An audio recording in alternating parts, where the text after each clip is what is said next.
Bismillahirrahmanirrahim. Assalamualaikum warahmatullahi wabarakatuh. Alhamdulillahirabbil alamin. Wassalatu wassalamu ala asyrafil anbiya'i wal mursalin sayyidina wa maulana Muhammadin wa ala alihi wa sahbihi ajmain. Amma ba'd. Ibu-ibu yang dirahmati Allah Subhanahu wa taala, yang utama marilah kita selalu bersyukur kehadirat Allah Subhanahu wa taala karena limpahan rahmat-Nya kita masih dapat hadir di tempat itu dalam keadaan sehat walafiat. Jadi mudah-mudahan bacaan Quran kita yang selalu kita lantunkan yang menurunkan rahmat seperti doa kita, Allahumma arhamna bil Quran, atau ya Allah rahmatilah kami dengan Quran. Kenapa rahmat itu kita perlukan, Bu? Karena kalau kita berjalan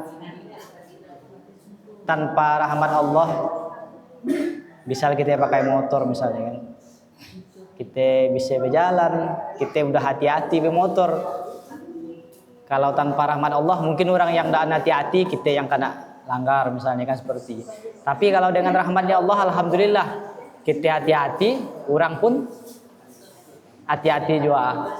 Seperti ya. Jadi marilah selalu kita meminta rahmat Allah Subhanahu wa taala dalam segala hal. Seperti paling tidak kita ketika memulai sesuatu, marilah kita baca basmalah, bismillahirrahmanirrahim, supaya rahmat Allah, kasih sayang Allah selalu bersama kita.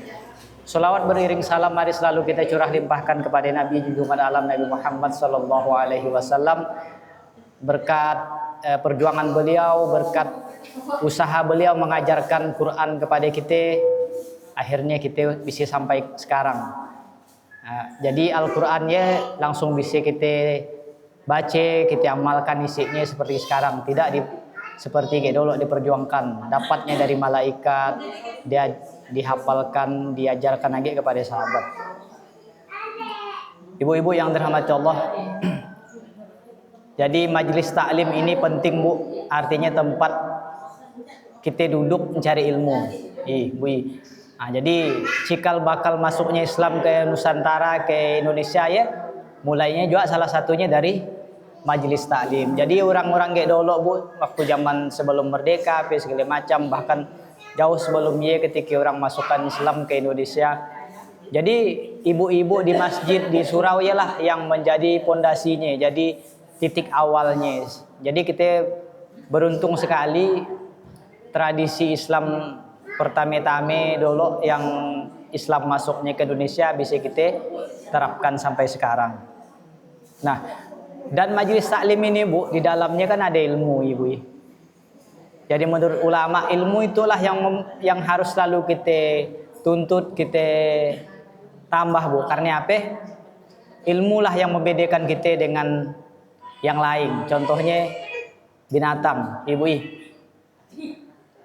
Apa, Bu? Binatang bisa makan. Binatang juga bisa berkembang biak. Kan? Tapi sian binatang yang nuntut ilmu kan, sian binatang yang sekolah. Tapi ada sekolah binatang gini pun ada, Bu. STIB, sekolah tinggi ilmu beruknya kan katanya. Jadi khusus Majat Batang Kelapa ya kan. Nah, jadi beruntung sekali kita, Bu. Kita walaupun tiap waktu ilmu kita terus bertambah, jadi mudah-mudahan selalu bersemangat di dalam majelis taklim itu. Bu, Ibu yang dirahmati Allah, hari ini saya ingin kita mencermati beberapa hal, misalnya di TV atau media sosial terkait kekerasan seksual pada anak, Bu.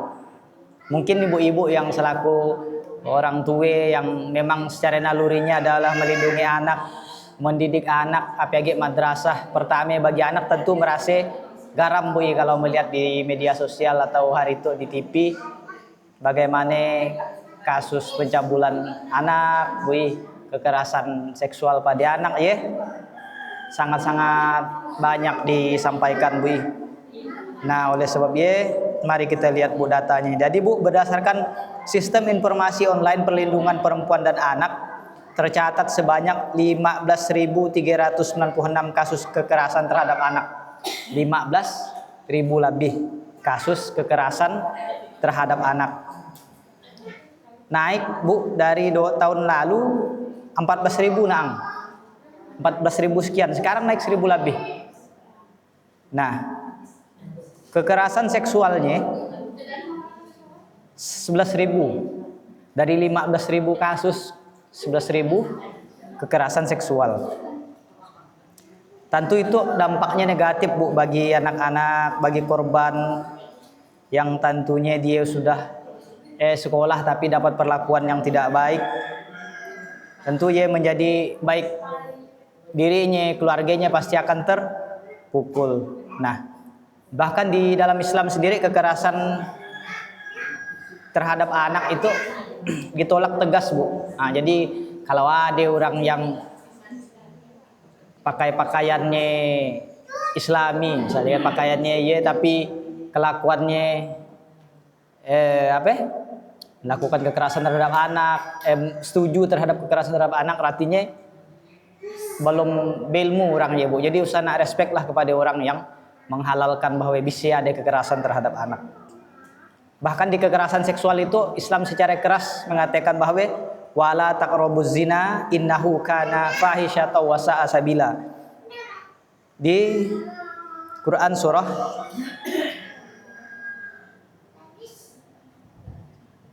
itu disebutkan. Nah, Imam As-Suyuti mengatakan bahwa tindakan pelecehan seksual termasuk kategori zina, yaitu perbuatan yang menyerupai zina. Nah, jadi sami aja Bu sebetulnya ya kan. Kami kan tidak anak tapi dipegang-pegang dengan anak orang yang dengan alasan mendidik segala macam ya kan, termasuk kategori mendekati zina. Bahkan Bu, itu pelajaran untuk kita bersama. Bahkan kata ulama, ketika ada seseorang mencium anak sendiri dengan syahwat, tahu kan Bu, bedakan mana yang syahwat, mana yang daan kan bisa kita bedakan. Kalau mencium anak sendiri dengan syahwat pun daan boleh, dapat dihukumi haram malah. Kalau udah lain niat kita rasanya, tahulah pokoknya, tahulah ibu-ibu pokoknya. Saya cari lah ya. Jadi kalau kita bahkan cuma anak kita sendiri dengan rasa syahwat, ya tidak boleh. Kalau kita cium biasa, kalau indahlah nak cium anak lagi, lain kan kita tahu bedanya. Seperti itu. Jadi sekarang mari kita harus wanti-wanti Bu bahwa kekerasan seksual itu sebetulnya bisa terjadi dan bisa dicegah kalau kita bisa melakukan pengawasan. Orang tua, saudara, guru atau siapapun bisa memiliki peran besar dalam mengawasi keamanan anak-anak. Terlebih lagi orang tua. Pendidikan sejak dini kepada anak akan menjadi benteng. Jadi kita beri edukasi kepada anak kita, cucu kita, misalnya bagian tubuh mana yang boleh disentuh, mana yang daan. Misalnya salaman, cium tangan misalnya kan dengan guru boleh. Nah, kalau misalnya di alat-alat yang vital boleh dah. Ya kita beri edukasi kepada anak, cucu atau keluarga kita. Jadi karena ini bagian juga dari tanggung jawab kita. Nah, kullukum ra'in wa kullukum mas'ulun ar-ra'iyatihi. Artinya setiap kita itu adalah pemimpin Bu. Kita itu walaupun orang perempuan tapi bisa aja menjadi parent leader, artinya yang membuat keputusan di keluarga bisa. Kalau ayah tuh kepala keluarga, kita bisa parent leader yang mimpin keluarga kita. Anak tuh harus hari itu pakaiannya gitu, makanannya itu, ya boleh kita yang nentukan, asalkan ada kesepakatan antara suami dan istri. Nah, itu yang penting Bu. Biasanya yang nyuruh anak tertutup adalah kita perlu membangun komunikasi terbuka dengan anak-anak, menciptakan lingkungan di mana anak-anak merasa aman, nyaman dan percaya diri untuk menceritakan apapun tanpa rasa takut dimarahi. Terutama jika ada yang asing mendekati pun, ketika ada sesuatu yang membuat mereka takut atau mengalami trauma, mereka dapat mengungkapkan hal tersebut kepada orang tua. Jadi Bu, ada potensi anak sebetulnya yang tidak boleh kita cut Bu. Misal Bu, anak-anak kita di usia misal gitu atau usia yang lebih tua gitu, dia akan cerita kepada orang tuanya. Mak, saya bla bla bla bla bla bla, banyak diceritakan bla bla. Ya usah nak dikat Bu, apa agak dimarahi. Misalnya mak saya cerita gitu banyak diceritakan. Ya usah nak dikat. Kalau dalam ilmu psikologi usah nak dikat. Dia ngomong bla bla bla bla banyak, dia ngomong kan aukan. Ia akan membentuk storytellingnya. Disialah apa storytellingnya? Kemampuan dia cerita. Kemampuan dia cerita itulah yang akan mengembangkan komunikasi dia. Sehingga kalau anak-anak kita ketika ada hal yang rumit nak diceritakannya, dia akan cerita karena dia punya potensi storytellingnya tadi, atau potensi dia bisa cerita. Tapi kalau hal yang kita cut, udahlah, udah. Ngeracau tolen tuh ya, atau bisa nak ngomong lagi. Namun kalau kita gayakan, potensinya ia hilang dan akhirnya akan sulit kita membangun komunikasi kepada dia. Iyalah menurut pakar. Jadi mudah-mudahan di situ kita tidak ada yang seperti dan kalau memang masih ada ya kita coba kita dengar anak. Jadi salah satu manfaat menjadi pendengar untuk anaknya adalah suatu saat kalau dia ada masalah, dia tidak mendam sendiri, dia akan susah sendiri dan akhirnya membuat keputusan yang merugikan baik dirinya atau keluarganya. Jadi kayak Bu yang dapat saya sampaikan, mudah-mudahan ada manfaatnya bagi kita semua. Kalau ada pertanyaan boleh disampaikan itu secara langsung atau daan. Kalau tidak ditanyakan terserah boleh. Kalau seandainya si An ditanya lewat HP pun boleh. Kalau seandainya halnya pribadi, kalau daan bisa sejawab, saya akan tanyakan kepada yang pakar. Insya Allah kerahasiaannya terjamin.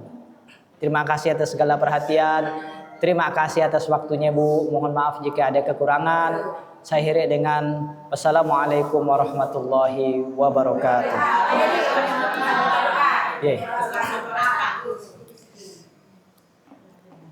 Marilah kita sama-sama berdoa, mudah-mudahan segala amal kita, segala usaha kita, segala ibadah kita diterima oleh Allah Subhanahu wa taala. Dilapangkan rezeki kita. Dimudahkan hati kita untuk nuntut ilmu dan dimudahkan jalan-jalan kita menuju surga. Amin ya rabbal alamin. Amin ya Allah. A'udzubillahi minasyaitonirrajim. Bismillahirrahmanirrahim. Alhamdulillahirabbil alamin. Hamdan syakirin, hamdan na'imin, hamdan yuwafi ni'amahu wa yukafi'u mazidah. Ya Rabbana lakal hamdu kama yanbaghi li jalali wajhikal karimi wa 'azimi sultanik. Allahumma salli ala sayyidina Muhammad wa ala ali sayyidina Muhammad. Allahumma rabbana taqabbal minna salatana wa qiyamana wa ruku'ana wa sujudana wa tadarru'ana wa takhashu'ana wa ta'abbudana wa tammim taqsirana ya Allah ya Allah ya Allah ya rabbal alamin. Allahumma ighfir lana dhunubana wa liwalidayna warhamhum kama rabbawna shighara wa li jami'il muslimina wal muslimat wal mu'minina wal mu'minat al ahya'i minhum wal amwat innaka ala kulli syai'in qadir. Rabbana zalamna anfusana wa illam taghfir lana wa tarhamna lanakunanna minal khasirin. Allahumma faqihna fid din wa 'allimna at-ta'wil ya fattahu ya 'alim iftah lana futuhal arifin. Allahumma inna nas'aluka salamatan fid din wa afiatan fil jasad wa ziyadatan fil 'ilmi wa barakatan fil rizq wa taubatan qabla al-maut wa rahmatan 'indal maut wa maghfiratan ba'dal maut. Allahumma hawwin 'alaina fi sakaratil maut wan najata minan nar wal 'afwa 'indal hisab. Rabbi ja'alna muqimas shalah wa min dzurriyyatina rabbana wa taqabbal du'a. Rabbana hab lana min azwajina wa dzurriyyatina qurrata a'yunin waj'alna lil muttaqina imama. Rabbana la tuzigh qulubana ba'da idh hadaytana wa hab lana min ladunka rahmah innaka antal wahhab. Rabbi habli minas salihin, Rabbi habli minas salihin, Rabbi habli minas salihin. Rabbana atina fid dunya hasanah wa fil akhirati hasanah wa qina adzabannar. Wassallallahu ala sayyidina Muhammad wa ala alihi wa sahbihi wasallam. Subhana rabbika rabbil izzati amma yasifun wa salamun alal mursalin walhamdulillahi rabbil alamin. Allahumma shalli ala sayyidina Muhammad. Allahumma shalli wa sallim wa barik. Ya Allah Bu, makasih Bu.